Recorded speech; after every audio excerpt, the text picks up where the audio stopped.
Alô galera, Vasco Análise aqui, Marcelo falando, canal de torcedor aqui, né? Opinião, né? Bom, resultado de ontem 0 a 0 lá no Castelão contra o Fortaleza. Não foi ruim, mas também não foi excelente, né?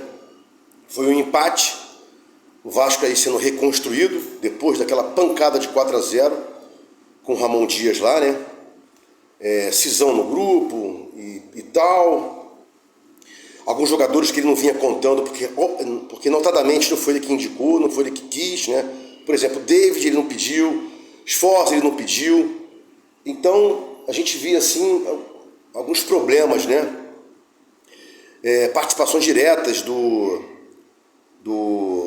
Emiliano Dias na formação do time e tal. Mas de todo ruim não foi, né? Agora, daqui a 2 semanas, lá em São Januário, o Vascão vai pegar o Fortaleza, né? Notadamente aí por um empate por uma vitória simples, né? E falando aqui do jogo especificamente, né? Ele entrou no 3-4-3, na frente com o Ryan, o Verratti e o David, e no meio só 2 caras, né? De marcação, o Sforza, e na verdade Sforza e Cocão, né? Juntando com os 2 da ponta, Piton e Paulo Henrique, né? Então 3 zagueiros, né? Rojas, Medel e Léo, Piton, Paulo Henrique, Sforza e Cocão, titulares, né? E os 3 da frente, né? Que na fase defensiva fazem também por meio a recomposição, o David e o Ryan, né? E na frente o Verratti. Talvez seja só uma questão de Verratti, né? Seja uma questão só de matemática, de fórmula, né? 3-4-2 e tal. A gente tem que ver aí que tem que ter jogadores para fazer a função ofensiva e a função defensiva. Não tem jeito. Esse é o futebol moderno aí, né? Então acho que quanto mais a gente puder povoar o meio de campo é melhor. Jogamos muito mal contra o Nova Iguaçu, muito mal contra o Água Santa, né? Claramente o Vasco sem gente por dentro. Bragantino também sofremos, Fluminense também sofremos, e o Criciúma mais ainda. Aquela pancada de 4 a 0 não foi à toa, o cara povoou o meio de campo ali, né? O Vasco ficou 5 minutos sem tocar na bola no primeiro tempo, um absurdo, né? E agora o novo técnico aí tá reconstruindo o time, né? E a tendência é que ele repita aí para os próximos jogos, inclusive agora para o jogo de domingo, contra o Atlético Paranaense, lá na Arena da Baixada. E a gente precisa que tenha um time mais compacto, né? E pensar numa situação de defender e tal, com linhas baixas ou linha média, a gente está mal, porque o David e o Ryan estão em pouca velocidade, né? Então a gente podia pensar no Eric Marcos aí, podia pensar no Rossi. Não é o melhor, mas é o que mais a gente tem de velocidade. Jogar linha baixa, linha média, sem ter transição ofensiva rápida, a gente não vai chegar a lugar algum. Inclusive, ontem mesmo, quantas vezes você viu o time do Vasco pegar a bola e parar para tocar?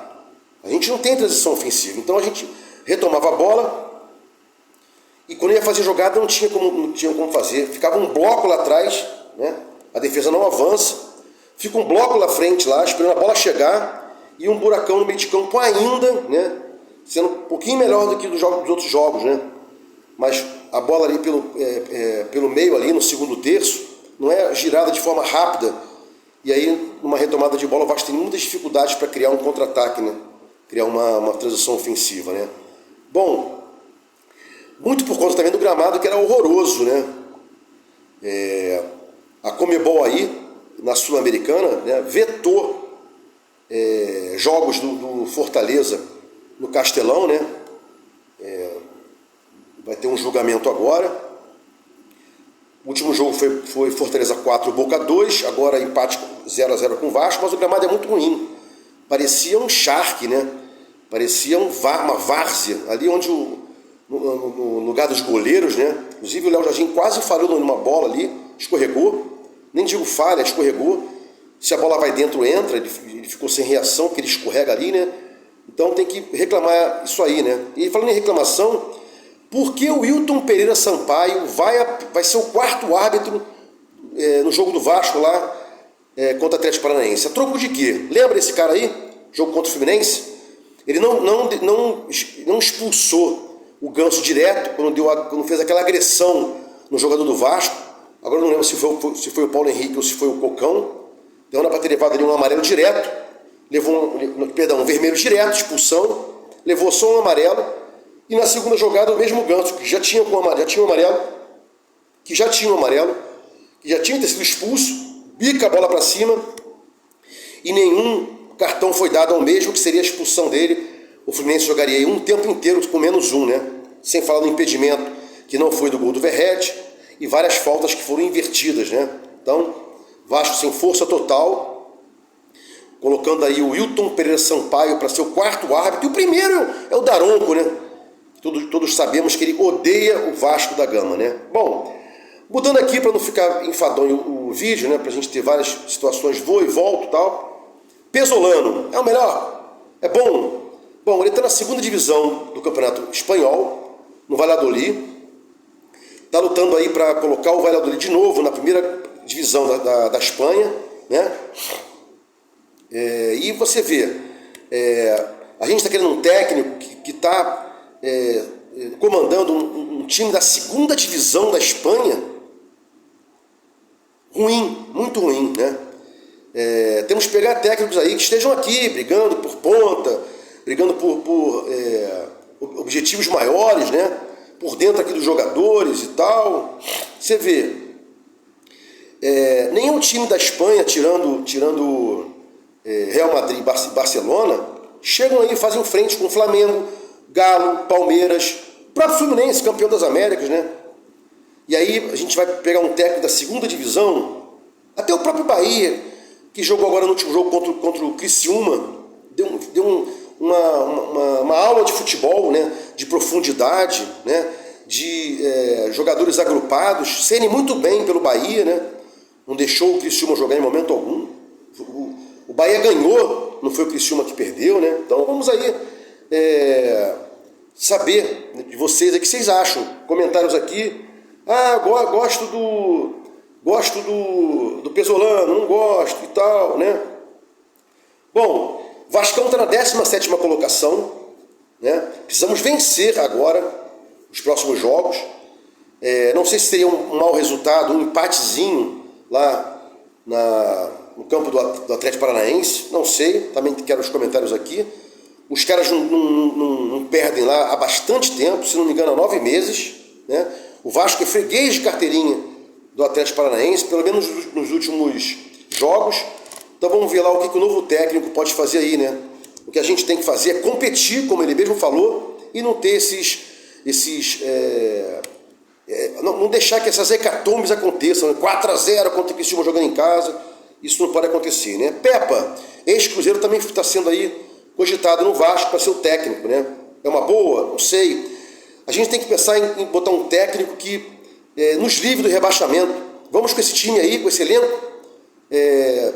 ruim, fraco, limitado, até setembro pelo menos, talvez outubro, né? Quando supostamente possam chegar outros jogadores vindos da janela gringa aí, né? A gente teve a janela doméstica agora, só chegou o Hugo Moura, que inclusive se machucou agora, não se sabe a extensão da lesão dele, né? Então vamos torcer aí para que não seja nada grave, que a gente tem poucas peças no meio de campo. Tem Gabriel, tem o Sforza, tem o Galdames, tem o Cocão, né? Adson, pouco para a quantidade de jogos que vão ter aí do Brasileirão. Daqui a pouco jogo quarto e sábado, quarto e domingo, quinto e sábado, quinto e domingo. Não, quinto e domingo, quarto e sábado, quarto e domingo, né? Vamos torcer aí para que a gente possa melhorar nesse quesito aí de competir, né? Bom, com relação ao técnico também, tem um técnico do Vitória, o Léo Condé, ou Léo Condé, se eu tiver errado aí a pronúncia, me corrijam, né? Está sendo cogitado para assumir o Vasco. Então teria Pesolano, teria o Pepa e teria o Léo Condé, né? Para assumir o Vasco aí, né? Os próximos jogos: Atlético Paranaense fora, Vitória dentro, Flamengo dentro, mando nosso, Fortaleza dentro, pela Copa do Brasil, e fora Palmeiras. Todos esses jogos, à exceção do jogo com Fortaleza, são pelo Brasileiro, o restante pela Copa do Brasil. O restante não, o outro único, Copa do Brasil, né? O Vasco ontem mostrou um pouquinho mais de intensidade com relação aos últimos jogos, né? Aquele jogo com o Cruzeiro, jogo de pouca intensidade, pouca guerra ali no meio de campo. Não tenho ainda uma resposta muito firme se eu sou a favor ou contra aquelas críticas da Força Jovem, né? Se todos os times fossem tratar assim os jogadores, seria complicado, né? Tem uns jogadores que reagem mal, outros que reagem bem, e não temos como trocar agora esse pessoal aí, né? Então amedrontar os caras, ameaçar, não sei se seria uma boa, porque até setembro são esses caras aí. Vasco tem que ter mais intensidade, né? Se jogar com a linha baixa ou linha média, tem que ter mais gente para atacar, né? Se jogar um posicionalzinho melhor, a zaga tem que subir. O que ontem aconteceu foi o seguinte: a zaga não subia para fazer um jogo posicional e subindo o time, e a nossa linha baixa ou média não tinha força para chegar no gol do oponente, né? No gol do Fortaleza. Então, muito fraco. Tá bom, o técnico pegou o time aí com um jogo só, né? 2 dias de treinamento. Vamos torcer agora para que ele possa melhorar um pouco para domingo e depois, paulatinamente, melhorando assim, aos pouquinhos, né? Não adianta e tal querer grandes mudanças. Manter aí os 3 zagueiros, né? É uma boa, para liberar mais o Paulo Henrique e o Piton, né? E ajudar também na entrada da área ali, subindo um pouco a marcação para ajudar o Sforza, para ajudar o Cocão, ou o Galdames, ou quem tiver por ali, né? Se o Paia voltar, né? A gente não sabe se ele vai jogar agora domingo contra o Atlético Paranaense.